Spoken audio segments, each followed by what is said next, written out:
Hello everyone, welcome. आज के इस क्लास में हम ट्रांसलेशन सीखने वाले हैं। हिंदी टू इंग्लिश कैसे ट्रांसलेट करें, बहुत ही आसान मेथड से हम सीखने वाले हैं।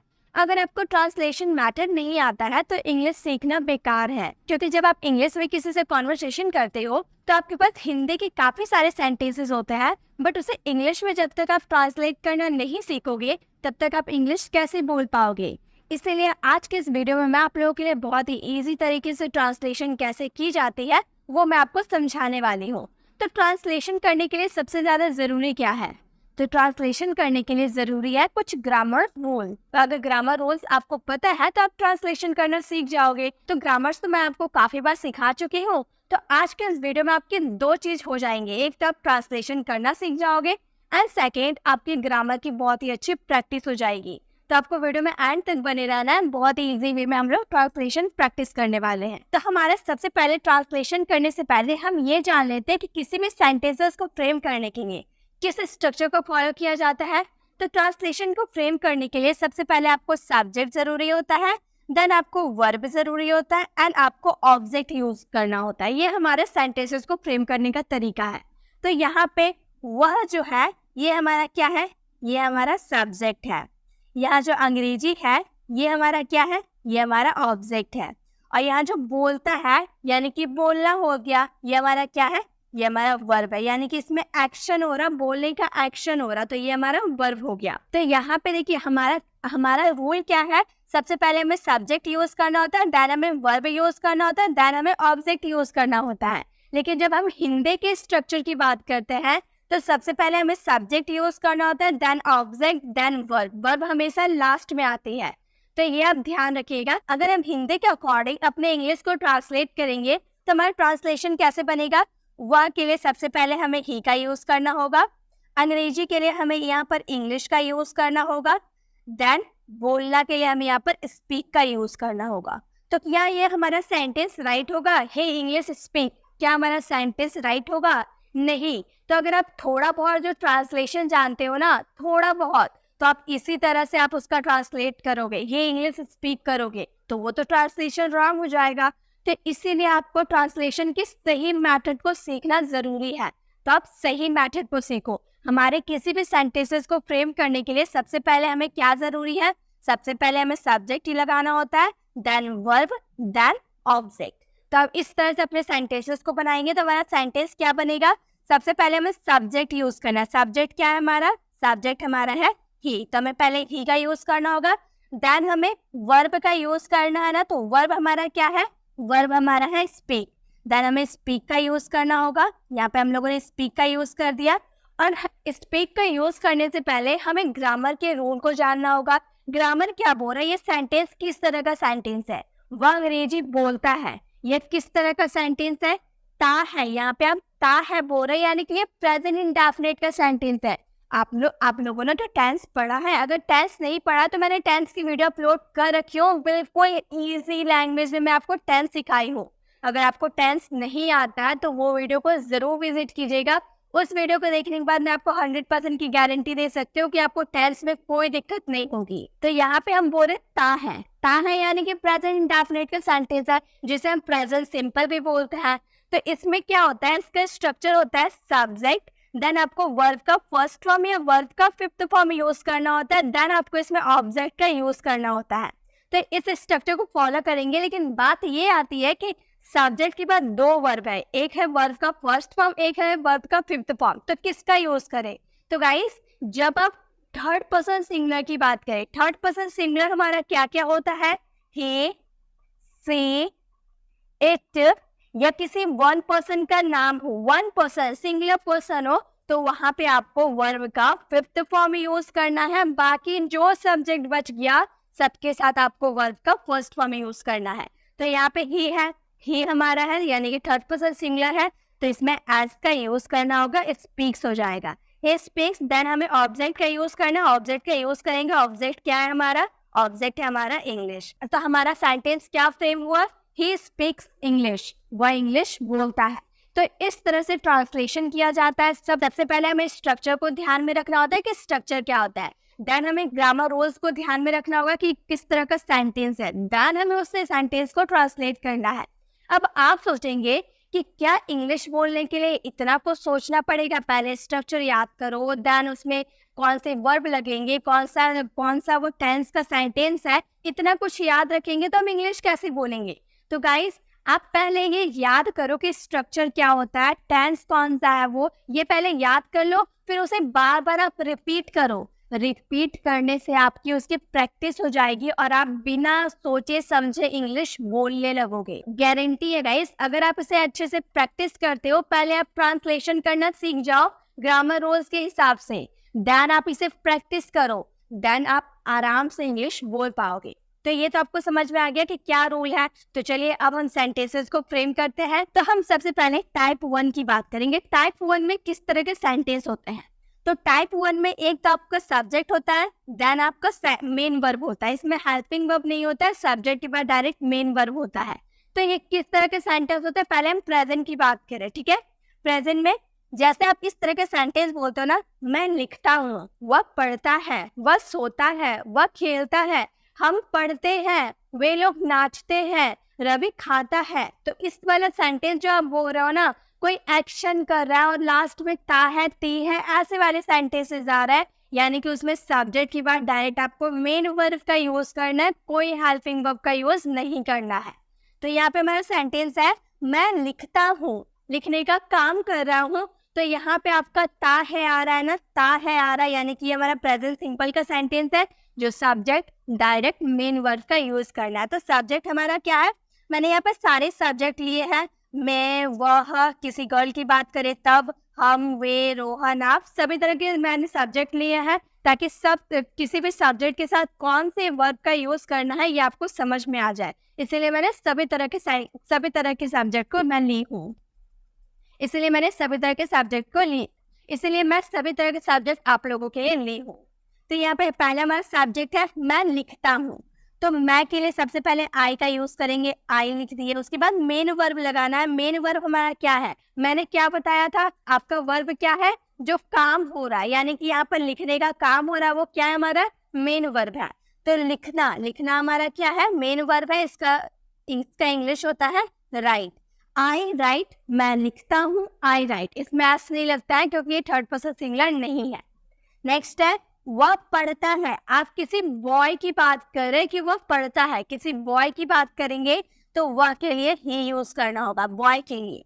पढ़ना के लिए स्टडी होता है, स्टडी में एस लगा देंगे। क्यों, क्योंकि ही हमारा थर्ड पर्सन सिंगुलर है ना, इसलिए हम इसमें स्टडीज का यूज करेंगे, ठीक है। तो हो जाएगा ही स्टडीज, वह पढ़ता है। नेक्स्ट है वह नाचती है। नाचती है यानी कि किसी गर्ल की बात करें तो वह के लिए क्या यूज करेंगे, सी का यूज करेंगे। और नाचने का एक्शन हो रहा ना, नाचने को क्या बोलते हैं, डांस बोलते हैं। तो यहाँ डांस का यूज करेंगे। और मैंने आपको स्टार्टिंग में ही बताया था सी क्या है, सी हमारा थर्ड पर्सन सिंगुलर है, इसलिए डांस में क्या लगा देंगे, एस लगा देंगे। तो हो जाएगा सी डांसेस, वह नाचती है। नेक्स्ट है हम खेलते हैं। हम की बात करें तो हम के लिए क्या यूज करेंगे, वी का यूज करेंगे। ये हमारा प्लूरल नाउन है, इसलिए इसमें हम वर्ब में एस या यस नहीं लगाएंगे। खेलने का एक्शन हो रहा तो प्ले का हम फर्स्ट फॉर्म प्ले का यूज करेंगे। तो हम बोलेंगे वी प्ले, हम खेलते हैं। नेक्स्ट है वे देखते हैं।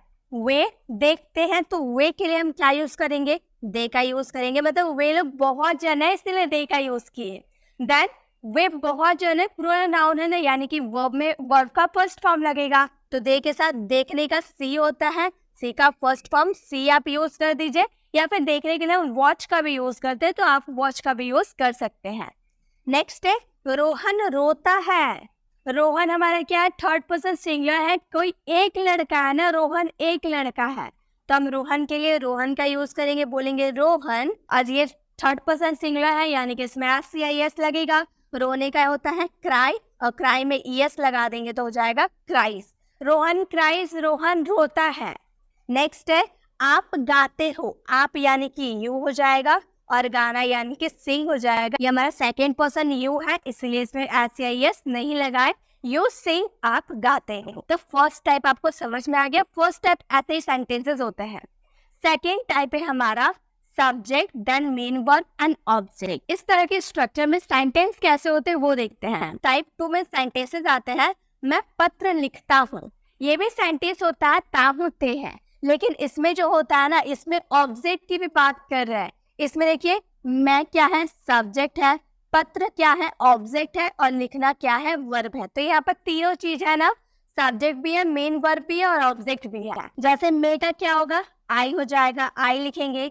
देन मेन वर्ब लगाना है, तो लिखने का मेन वर्ब क्या होगा, राइट होगा, तो राइट का यूज किए। देन क्या लिखता हूँ, पत्र लिखता हूँ। पत्र सिंगुलर की बात करें ना, सिंगुलर की बात करेंगे तो और लगाएंगे, ठीक है। सिंगुलर की बात करेंगे तो और लगाएंगे। देन लेटर का यूज करेंगे, ठीक है। आई राइट ए लेटर, मैं पत्र लिखता हूँ। नेक्स्ट है, हम क्रिकेट खेलते हैं। हम क्रिकेट खेलते हैं, तो हम क्या हो गए, बहुत सारे हो गए, तो वी का यूज करेंगे। वे के साथ खेलने का काम हो रहा, तो प्ले का यूज करेंगे। अब क्रिकेट खेलना कोई सिंगुलर या प्लूरल नाउन नहीं है, इसलिए इसमें और या फिर एन का यूज नहीं करेंगे। यहाँ पे हम डायरेक्ट क्रिकेट का यूज करेंगे। वी प्ले क्रिकेट, हम क्रिकेट खेलते हैं।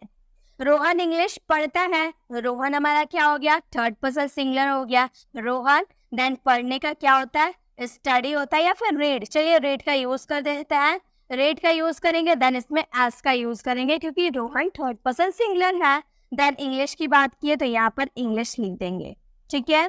तो Rohan reads English, Rohan English पढ़ता है। नेक्स्ट है, वह गाना गाती है। किसी लड़की की बात करें यानी कि सी का यूज करेंगे, बोलेंगे सी, और गाती का क्या हो जाएगा, सिंग हो जाएगा। और सी थर्ड पर्सन सिंगुलर है, इसलिए एस लगा देंगे। और गाना का क्या हो जाएगा, एक गाना गाती है, सिंगुलर की बात करें इसीलिए और लगाए, ठीक है। he sings a song, वह गाना गाती है। नेक्स्ट हमारा है, वे लोग वीडियो देखते हैं। वे लोग वीडियो देखते हैं, इसका आंसर क्या होगा, इसका आंसर आपको करना है कमेंट बॉक्स में, ठीक है। नेक्स्ट है टाइप 1। जब हमारे सेंटेंस में सब्जेक्ट हो, हेल्पिंग वर्ब हो और ऑब्जेक्ट हो, तो उसमें किस तरह के सेंटेंसेस आते हैं वो देखते हैं। जैसे अगर मैं बोलूं मैं डॉक्टर हूँ, मैं डॉक्टर हूँ, तो इसका सिंपल क्या बनाएंगे, मैं के लिए क्या लगाएंगे, आई। देन हेल्पिंग वर्ब, आई के साथ कौन सा हेल्पिंग वर्ब लगता है, एम लगता है ना, आई एम अ डॉक्टर, मैं डॉक्टर हूँ, I am a doctor. Then next है, आप विद्यार्थी है, आप विद्यार्थी है, तो यू आर, यू के साथ आर लगता है, यू आर अ स्टूडेंट। आप एक जन की बात मैंने बोला, ठीक है, एक जन की बात मैं बोलूंगी तो अ का यूज करूंगी, अगर बहुत जन रहेंगे तो मैं अ का यूज नहीं करूंगी, ठीक है। तो यू आर अ स्टूडेंट, आप विद्यार्थी है। नेक्स्ट, हम दोस्त है, हम दोनों दोस्त है, तो हम के लिए वी का यूज करेंगे। वी के साथ भी आर लगता है, वी आर फ्रेंड, हम दोस्त है, वी आर फ्रेंड। तो हम बात कर दिए ना, तो इसमें अ का यूज नहीं करेंगे, ठीक है। नेक्स्ट है, वे अध्यापक है, वे अध्यापक है, वहां जो खड़े हैं ना वे अध्यापक है, तो वे के लिए मतलब बहुत जन है, वहां पर बहुत जन अध्यापक, बहुत जन टीचर खड़े हैं, तो वे का यूज किए हैं, वे के लिए हम दे का यूज करेंगे, ठीक है। दे आर, अध्यापक के लिए टीचर, बहुत सारे टीचर है तो टीचर्स का यूज कर देंगे, ठीक है। नेक्स्ट है, रोहन बेईमान है, इसका आंसर क्या होगा, इसका आंसर आपको कमेंट बॉक्स में करना है। नेक्स्ट है टाइप 2। टाइप 2 में किस तरह के सेंटेंसेस आते हैं, subject, then helping verb, then main verb, then object. यहाँ पे हम लोगों ने हेल्पिंग वर्ब देखा लेकिन मेन वर्ब नहीं था, लेकिन अगर हेल्पिंग वर्ब के साथ मेन वर्ब भी रहे तो उसका क्या सेंटेंस होता है वो भी देख लेते हैं। जैसे अगर आपको बोलना हो मैं स्कूल जा रहा हूँ, रहा हूँ यानी कि प्रेजेंट कॉन्टिन्यूअस हम लोगों ने तो सीखा है, लेकिन इसे हम ट्रांसलेशन के हिसाब से देखेंगे।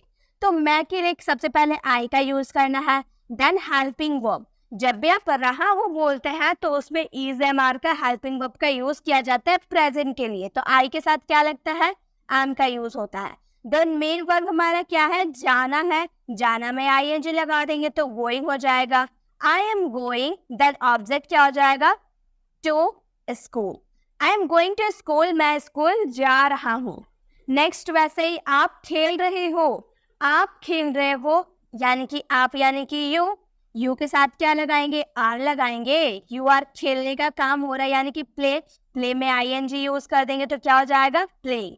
यू आर प्लेइंग, आप खेल रहे हैं, यू आर प्लेइंग। इसमें ऑब्जेक्ट नहीं है ना तो ऑब्जेक्ट का यूज नहीं किए। लेकिन अगर हम बोलते आप क्रिकेट खेल रहे हो, यहाँ पे हम जो खेल रहे हो यहाँ पे अगर हम क्रिकेट का यूज कर देते तो हमारा सेंटेंस बनता वो क्रिकेट, आप क्रिकेट खेल रहे हो तो बोलते यू आर प्लेइंग क्रिकेट। ये हमारा क्या हो जाता है, ये हमारा ऑब्जेक्ट हो जाता है, ठीक है। नेक्स्ट है वे टीवी देख रहे हैं, तो वे क्या हो गए, हम वे किसी बहुवचन की बात कर रहे हैं तो वे के लिए हम दे का यूज करेंगे, बोलेंगे दे के साथ देखने का क्या होता है, वॉच, दे के साथ आर लगता है, आर लगा दिए, देन वॉचिंग का यूज करेंगे, ठीक है। तो वॉचिंग का यूज कर दिए, दे आर वॉचिंग, क्या देख रहे हैं भाई, टीवी देख रहे हैं, तो टीवी का यूज करेंगे, दे आर वॉचिंग टीवी, वे टीवी देख रहे हैं। वह गाना गा रही है, वह गाना गा रही है, वह किसी लड़की की बात करे तो सी का यूज करेंगे, सी के साथ क्या यूज करना है, इसका यूज करना है, तो इसका यूज करेंगे। देन गाने के लिए क्या यूज होता है, सिंग यूज करता है, सिंग में आईएनजी यूज कर देंगे तो सिंगिंग हो जाएगा, ठीक है। और एक गाना गाएगी ना, इसलिए अ का यूज करेंगे, अ सॉन्ग, ठीक है। से ये सिंगिंग अ सॉन्ग, वह गाना गा रही है। नेक्स्ट है राम खाना खा रहा है, इसका आंसर आपको कमेंट बॉक्स में करना है। तो ये ट्रांसलेशन की हमारी फर्स्ट क्लास थी, जिसमें हम लोगों ने प्रेजेंट में देखा कि कैसे टाइप में कैसे सेंटेंसेस आते हैं, जब हम सब्जेक्ट के साथ सिर्फ मेन वर्ब का यूज करते हैं तो उसका क्या मीनिंग निकलता है, उसके सेंटेंस कैसे ट्रांसलेट किए जाते हैं, या फिर हम सब्जेक्ट के साथ helping verb, main verb, object सबका यूज करते हैं तो उसका क्या मीनिंग निकलता है। आई होप आपको समझ में आया होगा। ये हम लोगों ने फर्स्ट पार्ट में प्रेजेंट के बारे में सीखा, सेकेंड पार्ट में मैं पास्ट के बारे में बताऊंगी एंड थर्ड पार्ट में मैं आपको फ्यूचर के बारे में बताऊंगी। तो आज के लिए बस इतना ही। अब आते हैं आपके होमवर्क में। तो यहाँ पे कुछ होमवर्क दिए हो गाइस, जब पास्ट और प्रेजेंट दोनों मिक्स है, आप इसे ट्राई कर सकते हैं कि इसका ट्रांसलेशन कैसे करना है। मैं कमेंट बॉक्स में देखूंगी कि किसका किसका आंसर राइट है। अगर आपको थोड़ी बहुत भी डाउट है तो मैं जल्द से जल्द पास्ट वाले भी ट्रांसलेशन वाली क्लास लेकर आऊंगी। तो आप इन सारे सेंटेंसेस का ट्रांसलेशन करके इसे कमेंट बॉक्स में जरूर रिप्लाई करें ताकि मैं इसे चेक कर पाऊँ। अगर आपको वीडियो अच्छी लगी तो इसे लाइक करें और उसे ज़्यादा से ज़्यादा लोगों को शेयर करें जो इंग्लिश सीखना चाहते हैं, अभी स्टार्टिंग करना चाहते हैं, उनके लिए तो ये बहुत ही ज़रूरी है ट्रांसलेशन। तो आप ज़्यादा से ज़्यादा लोगों को शेयर करें। अगर आप प्रेजेंट इंडेफिनिट पर बेस्ट वीडियो को विजिट करना चाहते हैं तो आप लेफ्ट साइड क्लिक करके आप प्रेजेंट इंडेफिनिट वाले वीडियोस को विजिट कर सकते हैं। उसमें आपको प्रेजेंट इंडेफिनिट के बारे में फुल डिटेल मिल जाएगी जो आपको बहुत ही अच्छे से समझ में भी आएगी। और राइट साइड क्लिक करके आप हमारे प्लेलिस्ट में जाकर जो टॉपिक पे आपको कंफ्यूजन है वो टॉपिक वाली वीडियोस को विजिट कर सकते हैं। अगर आप हमारे चैनल पर नए हैं, अभी तक हमारे चैनल को सब्सक्राइब नहीं किए तो सब्सक्राइब का बेल आइकन जरूर क्लिक करें ताकि आने वाली वीडियोस की नोटिफिकेशन आपको समय पे मिलती रहे। मिलते हैं नेक्स्ट वीडियो में, तब तक के लिए कीप लर्निंग।